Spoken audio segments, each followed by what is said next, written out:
उसी गांव की रहने वाली थी और मीरा का चित्तौड़गढ़ किले के ऊपर ससुराल था।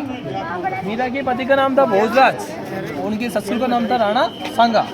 और शादी के कुछ समय के अंदर ही भोजराज की तो अकाल मृत्यु हो जाती है और राणा सांगा युद्ध में वीर गति को प्राप्त हो जाते हैं, तो मीरा कृष्ण भक्ति में लीन हो जाती है। तो सर ऐसा कहते हैं इसी मंदिर के अंदर वो साधु संतों के सामने बैठना, नृत्य करना, भजन करना, नाच गाना, ऐसा उसने इसी मंदिर में की थी भक्ति। यस सर, क्योंकि उसका एक देवर था विक्रमादित्य, वो राज गद्दी पर बैठा तो उसे सब पसंद नहीं था। उसका एक कहना था एक राजमाता एक रानी है, तो ऐसे साधु संतों के सामने बैठना, नृत्य करना, भजन करना मेवाड़ की रानी को भी शोभा नहीं देता है। उसने क्या किया, मीरा को मारने का एक प्रयास किया। उसने एक खीर का प्याला भेजा, उसके अंदर जहर पॉइजन, और मीरा के लिए इसी मंदिर के अंदर भेजा, तो मीरा ने उसको बाद में हंसते हंसते पी लिया। तो सर ऐसे कहते हैं भगवान श्री कृष्ण की ऐसी महिमा हुई, तो इसका प्याला था ना, तो बाद में अमृत बन गया।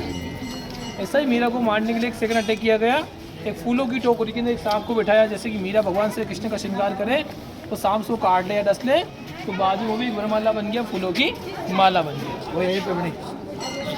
फिर सर ऐसा कहा था मीरा सबसे परेशान हो गई थी और भगवान श्री कृष्ण का जो ओरिजिनल मूर्ति था इस मंदिर के अंदर, उसको लेके 4 धाम की यात्रा करते हुए गुजरात के अंदर एक द्वारकाधीश का मंदिर पड़ता है, तो वहाँ पर चली गई।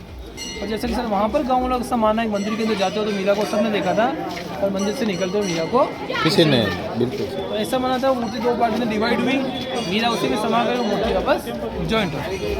अभी जो मूर्ति आप देखेंगे ये सन 2002 के अंदर MP विलास सीमेंट ने मार्बल का नया मूर्ति लगाया मीरा का और कृष्ण का। और मीरा के जो गुरु थे संत रविदास जी, उनके फुट चिन्ह चरण पादुका जस्ट मंदिर के बाहर बना। ठीक है, अब आप दोनों मंदिर के दर्शन वगैरह कीजिए आराम से।